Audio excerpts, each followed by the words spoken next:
বাঙালি প্রত্যেকটা মেয়ের মধ্যে একটা করে হাসিনা রয়েছে। ঢাকাই সিনেমার তুমুল আলোড়ন সৃষ্টিকারী নায়িকা নুসরাত ফারিয়া সম্প্রতি আইনি জটিলতায় পড়েছেন। দীর্ঘদিন ধরে তার মাথার উপর ঝুলছিল একটি চাঞ্চল্যকর হত্যা চেষ্টা মামলার গুরুতর অভিযোগ। চলচ্চিত্র জগৎ এবং সাধারণ মানুষের দৃষ্টি এড়িয়ে তিনি যখন গোপনে বিদেশে পাড়ি দেওয়ার চেষ্টা করছিলেন, তখনই আইন শৃঙ্খলা রক্ষাকারী বাহিনীর হাতে আটক হন। এই অপ্রত্যাশিত ঘটনাটি সামাজিক যোগাযোগ মাধ্যম এবং গণমাধ্যমে তীব্র প্রতিক্রিয়া সৃষ্টি করেছে। একদিকে যেমন অনেকে আইনি প্রক্রিয়াকে স্বাগত জানাচ্ছেন, তেমনি অন্যদিকে তারকার ব্যক্তিগত জীবন ও আইনি জটিলতা নিয়ে মিশ্র প্রতিক্রিয়া দেখা যাচ্ছে। এই ঘটনা সিনেমা প্রেমী এবং সাধারণ দর্শক মহলে আলোচনার ঝড় তুলেছে এবং নুসরাত ফারিয়ার ভবিষ্যৎ এখন গভীর অনিশ্চয়তার মুখে। অভিনেত্রী নুসরাত ফারিয়ার বিরুদ্ধে ভাটারা থানায় একটি গ্রেফতারি পরোয়ানা জারি ছিল। সেই পরোয়ানার ভিত্তিতে তাকে গ্রেফতার করে প্রথমে থানায় আনা হলেও পরবর্তীতে জিজ্ঞাসাবাদের জন্য ঢাকা মহানগর গোয়েন্দা পুলিশের কার্যালয়ে স্থানান্তর করা হয়। ভাটারা থানায় দায়ের হওয়া চাঞ্চল্যকর হত্যা চেষ্টা মামলায় সোমবার তাকে আদালতে উপস্থাপন করা হয়। উল্লেখ্য, যে হত্যা চেষ্টা মামলায় নুসরাত ফারিয়াকে গ্রেফতার করা হয়েছে, সেই মামলায় তিনি ২০৭তম আসামি।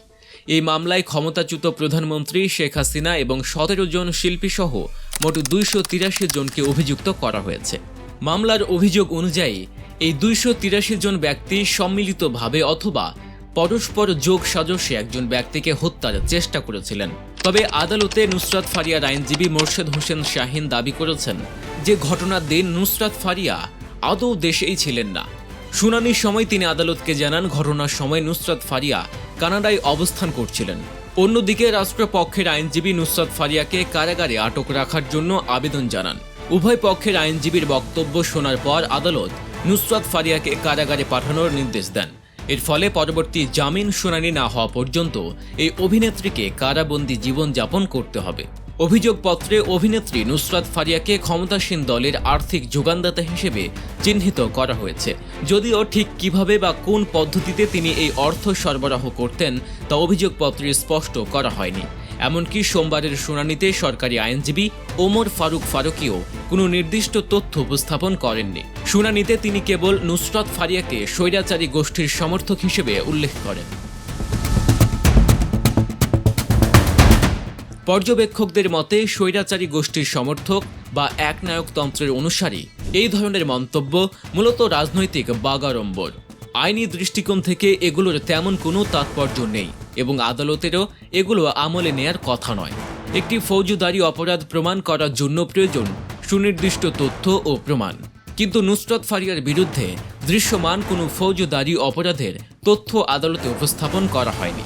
এই পরিস্থিতিতে প্রশ্ন উঠেছে, তার বিরুদ্ধে আনা হত্যা চেষ্টার অভিযোগ কি আদৌ আইনসম্মত? উল্লেখ্য, নুসরাত ফারিয়া জাতির পিতা বঙ্গবন্ধু শেখ মুজিবুর রহমানের জীবনভিত্তিক চলচ্চিত্র মুজিব একটি জাতির রূপকারে সাবেক প্রধানমন্ত্রী শেখ হাসিনা চরিত্রে অভিনয় করেছিলেন। এই বিষয়টি উল্লেখ করে সামাজিক মাধ্যমে অনেকে প্রশ্ন তুলেছেন, শেখ হাসিনা ভূমিকায় অভিনয় করার কারণেই কি নুসরাত ফারিয়াকে স্বৈরাচারী গোষ্ঠীর সমর্থক হিসেবে চিহ্নিত করা হচ্ছে এবং সেই কারণে তাকে হত্যা চেষ্টা মামলায় গ্রেফতার করা হয়েছে? কেউ কেউ এমনও মন্তব্য করছেন, মূল প্রতিপক্ষকে না পেয়ে ছায়াকে গ্রেফতার করা হয়েছে। অভিনেত্রী নুসরাত ফারিয়া আকস্মিক গ্রেফতারের ঘটনায় চলচ্চিত্র অঙ্গনের অভিনেতা, অভিনেত্রী, শিল্পী এবং পরিচালকদের মধ্যে তীব্র অসন্তোষ দেখা দিয়েছে। এই ঘটনায় তাদের অনেকেই ক্ষুব্ধ প্রতিক্রিয়া ব্যক্ত করেছেন। এমনকি সংস্কৃতি বিষয়ক উপদেষ্টা মোস্তফা সরোয়ার ফারুকী তার ব্যক্তিগত ফেসবুক অ্যাকাউন্টে একটি বিবৃতি প্রকাশ করেছেন। বিবৃতিতে মোস্তফা সরোয়ার ফারুকী লিখেছেন, সাধারণত আমি আমার মন্ত্রণালয়ের কাজের বাইরে কোনো বিষয়ে মন্তব্য করা থেকে বিরত থাকি, কিন্তু আমার আরেকটি পরিচয় আছে।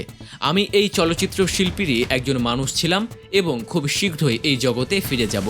নুসরাত ফারিয়ার গ্রেফতার আমার জন্য অত্যন্ত বিব্রতকর একটি ঘটনা হিসেবে চিহ্নিত হয়ে থাকবে। আমাদের সরকারের মূল লক্ষ্য হওয়া উচিত জুলাইয়ের প্রকৃত অপরাধীদের বিচার নিশ্চিত করা।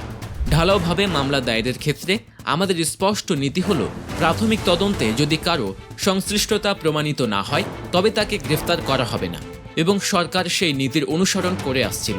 ফারুকীর এই বক্তব্য থেকে স্পষ্ট বোঝা যায় যে নুসরাত ফারিয়ার গ্রেফতার চলচ্চিত্র অঙ্গনে গভীর উদ্বেগ সৃষ্টি করেছে এবং সরকারের পূর্ব ঘোষিত নীতির সাথে এই গ্রেফতারের সামঞ্জস্য নিয়ে প্রশ্ন উঠেছে।